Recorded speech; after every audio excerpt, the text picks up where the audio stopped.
Olá, meus irmãos, bom dia, a graça e a paz do nosso Rei Jesus sobre a sua vida, sobre a sua casa. Deus abençoe vocês que já estão presentes no Almoçando com Deus, né? De pé, em fé, contra todo vírus, contra o mal. Nós estamos firmes em Cristo Jesus e nós cremos que a nossa vitória, ela vem dele. Em Cristo nós somos mais que vencedores. Então, o objetivo desse programa, né, sempre lembrando aqui, é trazer esperança, é trazer fé, né, é vivificar a fé que Deus já colocou dentro do seu coração, é que você tenha uma fé viva, uma fé operante, porque é exatamente essa fé que vai produzir salvação em nossas vidas, né?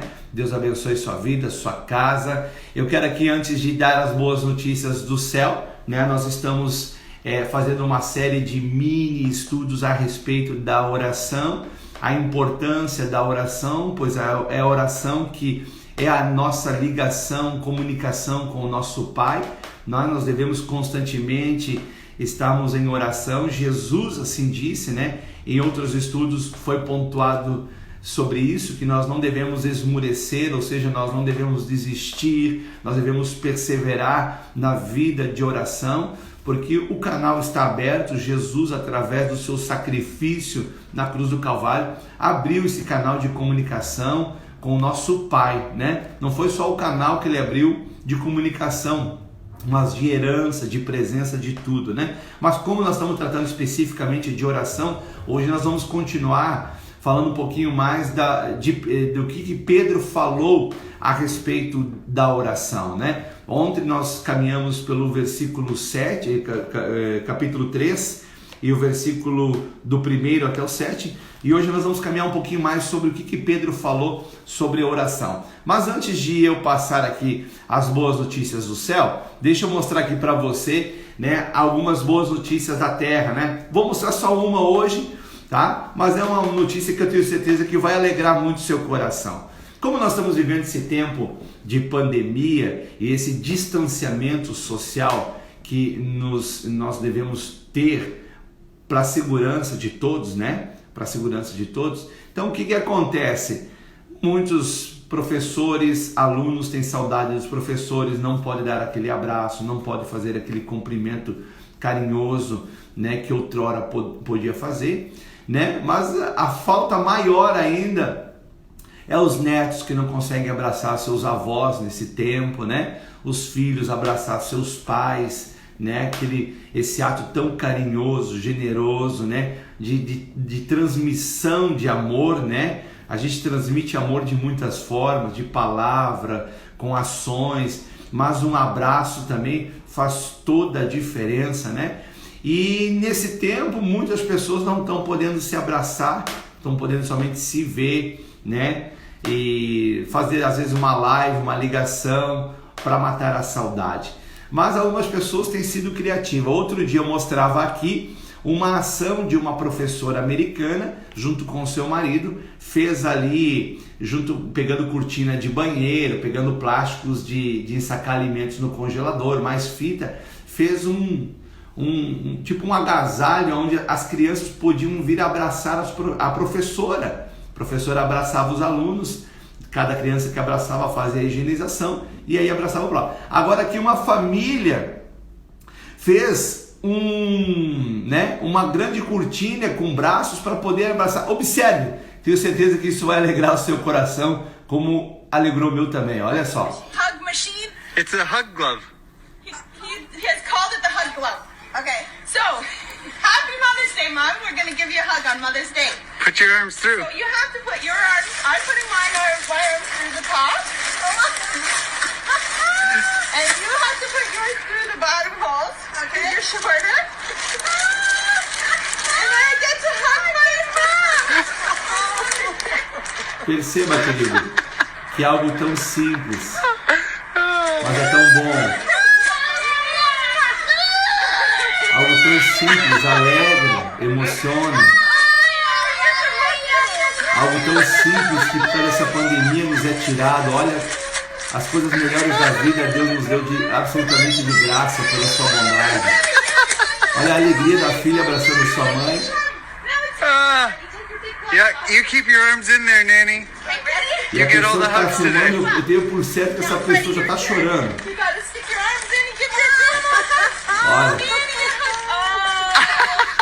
that's so nice. I love you. Então, queridos, a gente percebe que as melhores coisas da vida, não há dinheiro, não há esforço humano, não há capacidade humana que possa dar. Foi dado por Deus. A alegria, o amor, o abraço, tudo isso Deus nos deu para que a gente, num tempo futuro aí, que a gente vai poder novamente estar praticando novamente essas ações, que a gente não faça mais com desdém, que a gente não faça mais, ou deixe de fazer, né? Melhor dizendo, não deixe de fazer, que a gente tenha a oportunidade de poder abraçar os nossos parentes, nossos familiares, que a gente faça isso mesmo com gosto, faça isso com ternura, faça mais vezes, né? Não tenha isso como monótono, não. Cada abraço, né? Cada aperto de mão é tão valioso, cada olhada no olho, né? Eu sei que nesse tempo falar disso é um pouco tanto difícil, é quase que nem falar de comida perto da hora do almoço, né?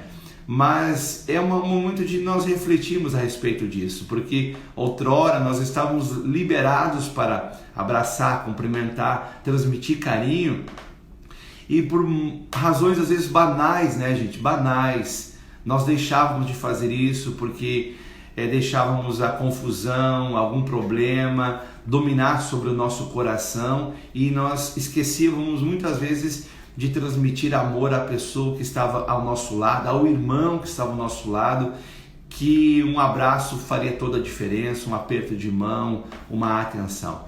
Então, já que nós estamos, né, Deus permitiu que nós estamos passando por esse tempo, que essa reflexão seja valiosa para todos nós no dia de hoje, né, para que quando, num tempo futuro, que creio que não será muito distante, nós possamos cultivar um pouco mais o amor entre nós, né? E aquilo que eu tenho para falar para vocês na manhã de hoje, para abençoar aí a sua manhã, está lá em 1 Pedro, capítulo 4, versículo 7, que é um versículo que Pedro fala sobre a oração.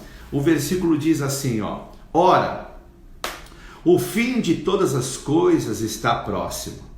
Sede, portanto, criteriosos e sóbrios a bem das vossas orações, né? Outras traduções dizem, deixa eu pegar uma outra tradução que eu peguei aqui também, e já está próximo o fim de todas as coisas, portanto, sede sóbrios e vigiai em oração. É interessante que nessa linguagem fala que a oração, ela é um meio de nós estarmos vigiando, né? É interessante essa didática que pelo impulso do Espírito Santo, Pedro ele escreve, né, a epístola, e essa epístola aqui ela é direcionada para os cristãos, é para a igreja, né, é para nós. Assim, a direção foi para a igreja da época, sim, mas ela também vale para o nosso tempo. E Pedro ele contemplou, né, o futuro e começou a falar sobre os dias de hoje, né? Aqui diz assim: ora, o fim de todas as coisas está próximo. Nós temos já por certo que o fim vai chegar, né? Haverá um fim de todas essas coisas, né? Nós sabemos que a nossa vida ela é assim, ela tem um começo, ela tem um meio e ela vai ter um fim. Como já dizia meus pais no passado, ninguém fica para semente, né?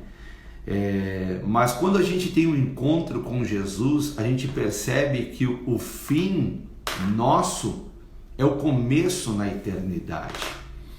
Então, o tempo que nós estamos vivendo nessa terra, ela tem sim um prazo de validade para nós e para a terra. E o fim ele vai chegar. E o apóstolo aqui, impulsionado, né, impelido pelo Espírito Santo, ele escreve: o fim de todas as coisas está próximo.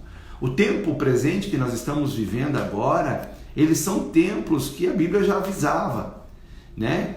Epidemias, pestes virão nos últimos tempos, né? Você pode dizer assim, pastor, mas teve já a peste bubônica, outras pestes, a gripe espanhola, né?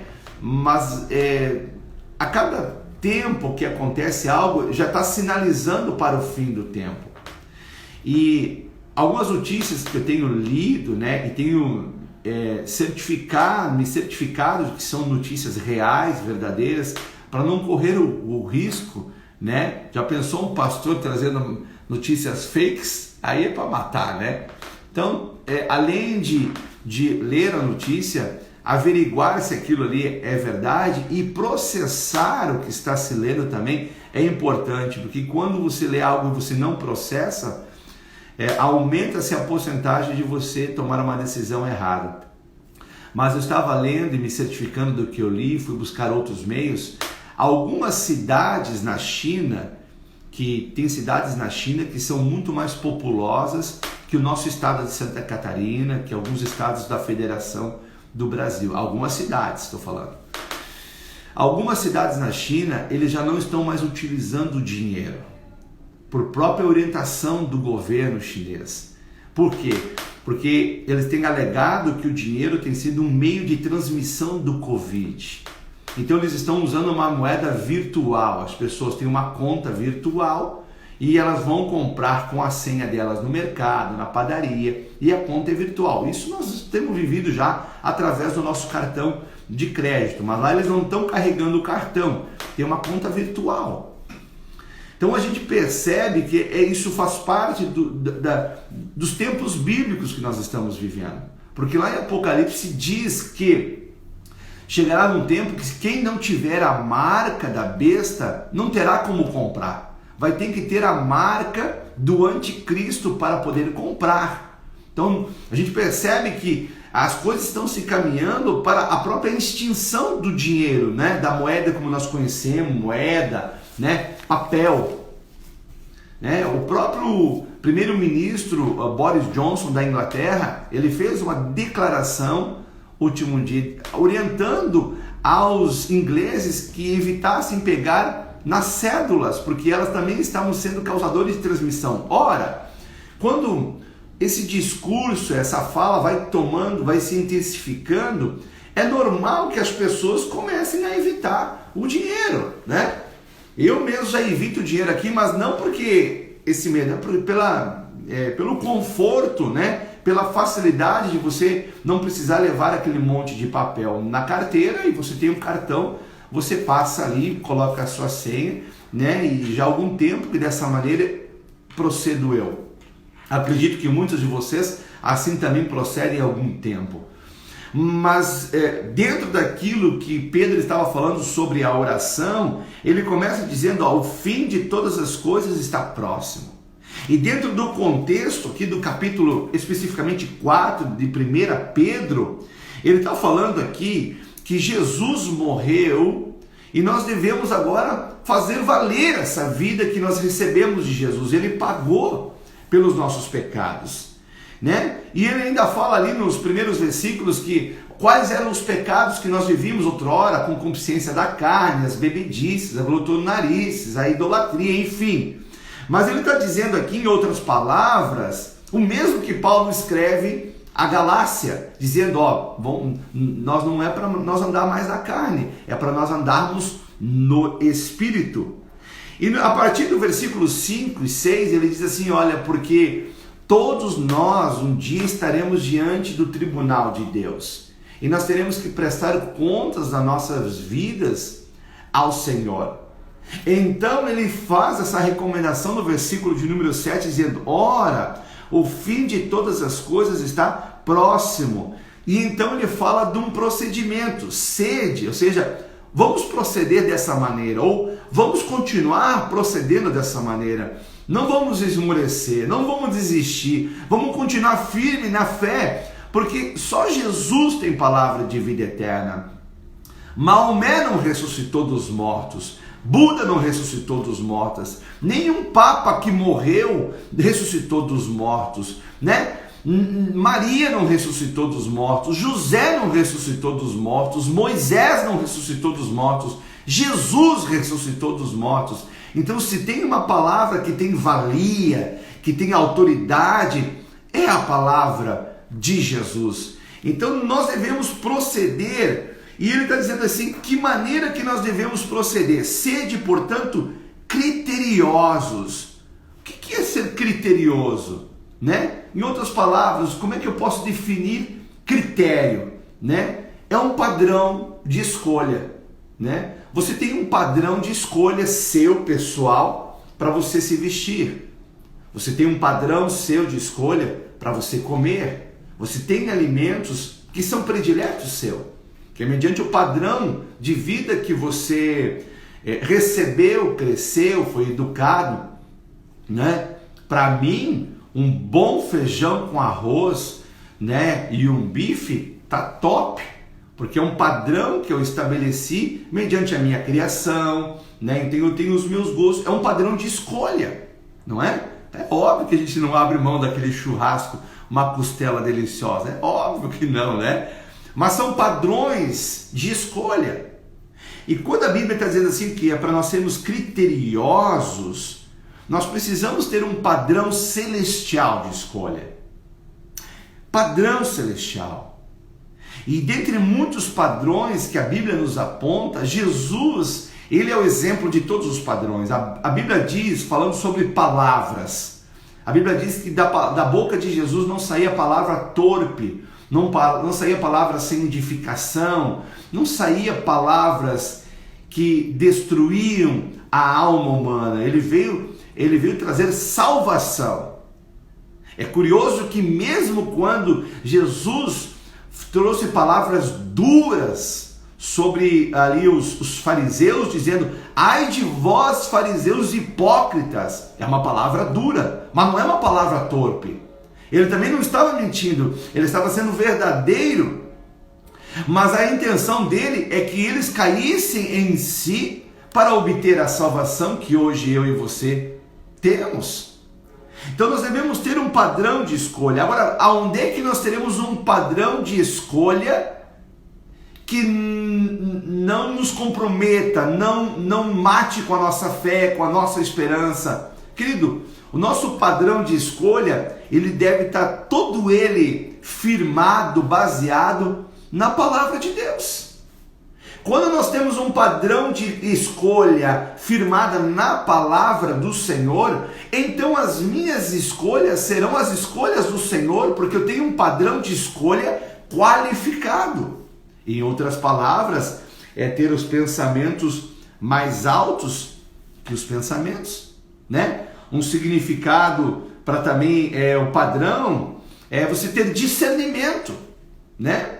Você ter discernimento. O que é discernimento? É a capacidade de compreender situações e saber separar o que é certo e o que é errado. Agora, o que é certo e o que é errado? Eu, Marcos, tenho as respostas do que é certo e o que é errado? Você tem a resposta do que é certo e o que é errado?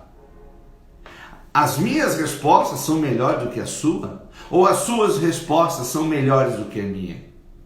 Ora, sejamos sinceros, entre nós dois, ou entre nós todos que estamos aqui a meditar sobre 1 Pedro capítulo 4, versículo 7, nós não temos a capacidade de discernir o que é certo e errado, mas a palavra de Deus nos dá a capacidade, porque Deus nos dá o discernimento. Deus sabe o que é o certo e o que é errado.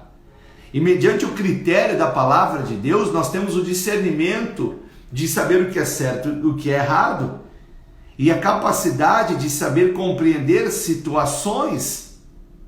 É o que está nos orientando aqui. Sede, portanto, criteriosos, sede, portanto, tenha critério. E o melhor critério que nós podemos ter é o critério da palavra de Deus para fazermos as escolhas. E ainda diz assim, ó, e sede sóbrios, né? Ser sóbrio. O que é ser sóbrio? Ser moderado, ser contido, né? Contido nas ações, né? Nas palavras, né? Vamos pegar aqui o exemplo de Pedro, né? O próprio Pedro que está escrevendo essa palavra aqui, ele não era um discípulo contido nas ações, né? A gente percebe pela leitura que a gente faz que ele era muito impulsivo, né?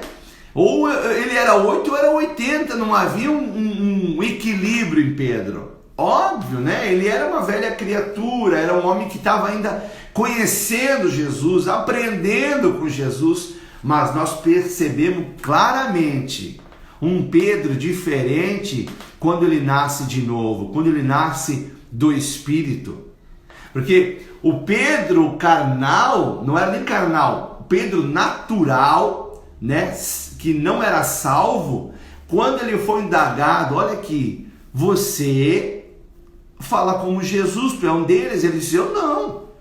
Você se veste que nem eles, você é um deles? Eu não. Você fala, se veste, até cheira que nem eles. Ele falou palavrões para as pessoas que estavam ali, falando uma coisa que era verdade, e ele mentiu, ele fugiu. Ora, a gente sabe que isso é fruto da natureza caída. Mas depois que Pedro nasce do Espírito e começa a andar de Espírito, uau, é outro Pedro. Agora ele é sóbrio, agora ele é criterioso. Agora Pedro, ele se coloca na mesma praça que ele nega Jesus 3 vezes, ele se levanta para pregar e 3.000 almas se convertem na primeira pregação de Pedro. Ele é preso e, no entanto, ele está na prisão, dormindo, descansando no Senhor. Então, sim, é possível sermos sóbrios, né? Porque o que é o contrário de sobriedade?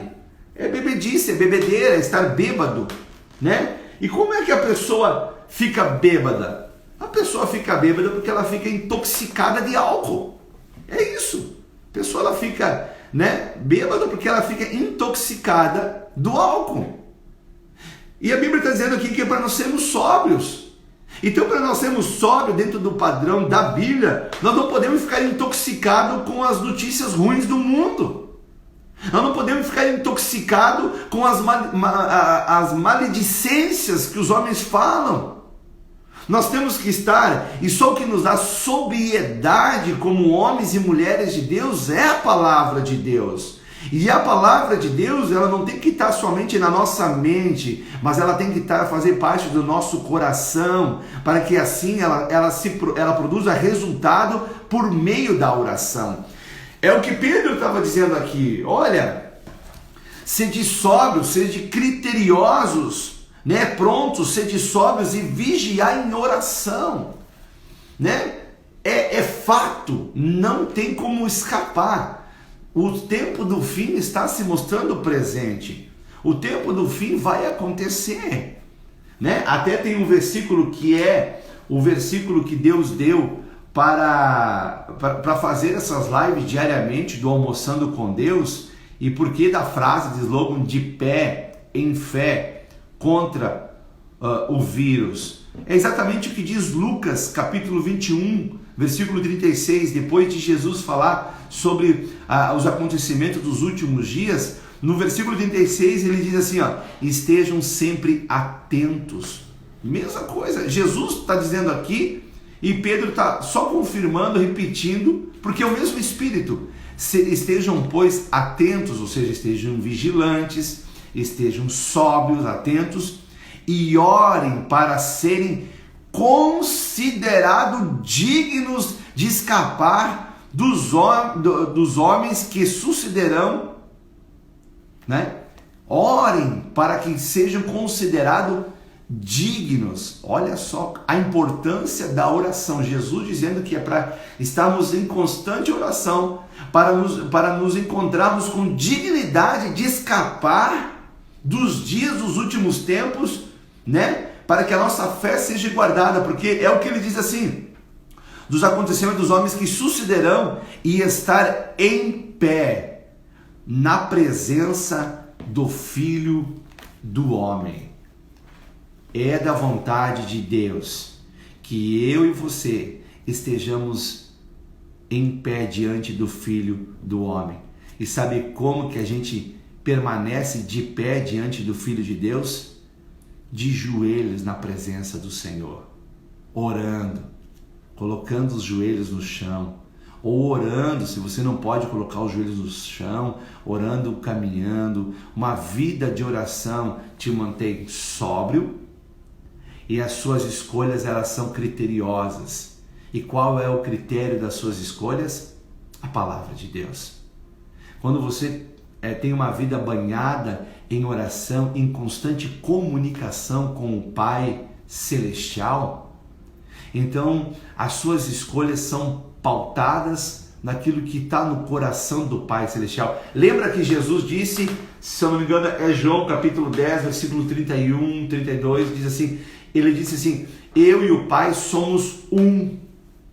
Quer dizer, naquele momento, o único que tinha a qualificação de dizer que eu e o Pai somos um era Jesus. Não havia outra pessoa e não houve outra pessoa antes de Jesus para dizer essa frase tão pequena, mas tão profunda, de dizer eu e o Pai somos um. Pois é, mas agora no tempo da graça, em que o sangue foi derramado, eu e você também podemos ter a qualidade de dizer também, eu e o Pai somos um. Porque o mesmo Espírito que habitou em Cristo Jesus é o Espírito de Deus que habita em nós, ao ponto de nos ser revelado que agora nós somos templo do Espírito Santo. E o Espírito de Deus que prescruta, que vê o mistério que há em Deus, no coração de Deus, é o Espírito que também vê o nosso espírito humano e que faz a comunicação entre a terra e o céu. Assim, nós temos total condição de cumprir o escrito, pelo apóstolo Pedro, em 1 Pedro, capítulo 4, versículo 7. E já está próximo o fim de todas as coisas. Portanto, sede sóbrios e vigiai em oração. Queridos, é o tempo de nos manter em sobriedade e vigiar em oração.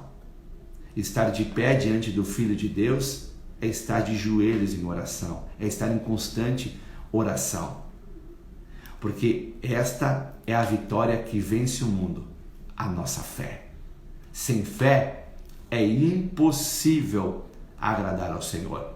Então, pela força da fé que nós recebemos do nosso Pai amado, vamos orar. Pai, em nome de Jesus, Senhor meu Deus, coloco cada residência que ora nesse momento comigo, Pai amado, diante da Tua presença santa, de Tua presença maravilhosa. Pai amado, em nome de Jesus, que essa pessoa permaneça de pé diante do Senhor, pelo meio da oração, por meio da oração, Pai, que seja fortalecido, Pai, que, Pai amado, as escolhas dessa pessoa sejam criteriosas na Tua palavra, Pai, que não sejam criteriosas segundo o padrão do mundo, não, mas que seja criteriosa no padrão da Tua palavra. Que essa pessoa, meu Deus e meu Pai, esteja vigilante em oração, Pai amado. Porque sabemos que o fim de todas as coisas se aproximam. Mas Deus amado, a nossa esperança, a nossa fé está no Senhor, Pai amado. E no Senhor, Pai amado, nós já regozijamos, nos alegramos, porque essa esperança não falha. A fé no Senhor não falha. Passarás os céus e a terra, mas a Tua palavra ela não passará. Os tempos têm se cumprido, têm passado. Muitos homens, infelizmente, já passaram por essa terra e não tiveram a inteligência e a sobriedade de depositar a confiança na Tua palavra. Eu oro, meu Pai, se algum coração que comigo ora esteja resistente ou esteja assistindo essa oração, e que ainda permaneça na resistência da Tua palavra, que essa resistência caia por terra hoje, em nome de Jesus. E que a Tua palavra, Senhor meu Deus, seja... Irmãos, eu estava aqui com os olhos fechados, não vi que pausou, mas Deus abençoe a sua vida, Deus abençoe a sua casa, em nome de Jesus. Paz.